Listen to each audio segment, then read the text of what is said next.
Well, that wave first spotted on the horizon weeks ago now appears to be coming ashore. Dr. Theresa Tam, the country's top public health doctor, is now warning the variants are pushing up hospitalizations and spreading among younger Canadians and making them sicker. Trends that have some communities preparing to be hit hard, and at least one province moving to tighten up its pandemic restrictions again. We begin this morning with Michael Serapio. Good morning, Mike. Good morning, Heather. And you're right, this is exactly what we were warned about weeks ago, that by the end of March, variants would become the dominant concern. And that is exactly what we're seeing. The declines in new cases that were observed since the end of January now going the other way as case numbers inch upwards, once again driven in large part by these rising numbers of new variants.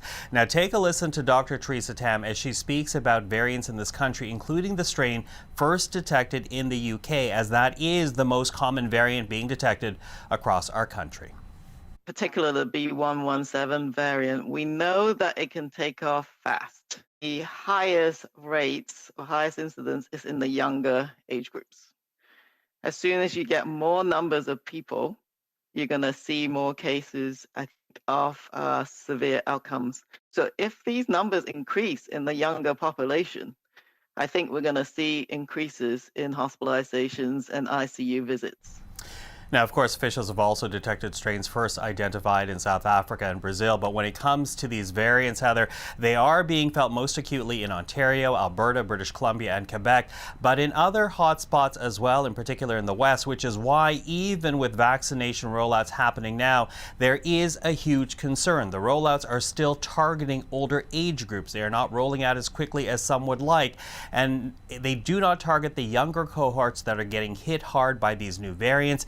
And these are the cohorts that are more likely to socialize and interact, especially as provinces loosen pandemic restrictions, something that infectious disease specialist Dr. Matthew Outen is concerned about. This is nothing to take lightly. There have been lots of cases of people with no prior medical history who get COVID-19. They're in their 30s and their 40s, they're in the prime of life, and they wind up getting severely sick and sometimes needing hospitalization for several weeks and sometimes not making it. To me, this is almost more of a tragedy now than it was, say, 6 months ago when we couldn't prevent this disease. Now we can, if we can reduce transmission for long enough to get people to get the vaccines in their arms. So interesting to hear Dr. Outen's perspective on all of this. So as we look at the variants going up in numbers, Michael, then how are provinces reacting to try to get this under control? Well, let's begin in Ontario with that one, Heather, because variants there have already pushed the province into its third wave. And Ontario has announced new funding for a program to drive seniors and people with disabilities to vaccination sites.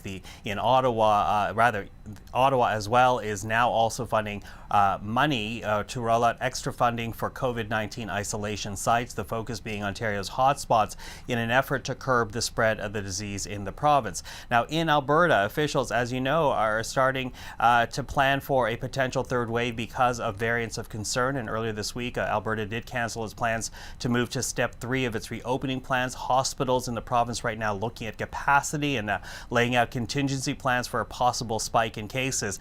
And in Saskatchewan, there are now greater restrictions for Regina and surrounding regions. This is because of the number of variant strains increasing in the capital city. And Manitoba is staying in the red zone despite having spent more than 4 months under those restrictions levels already. Heather, again, very much concerned about the rising number of variants, in particular the B117 first detected in the UK. Thank you so much, Michael Serapio.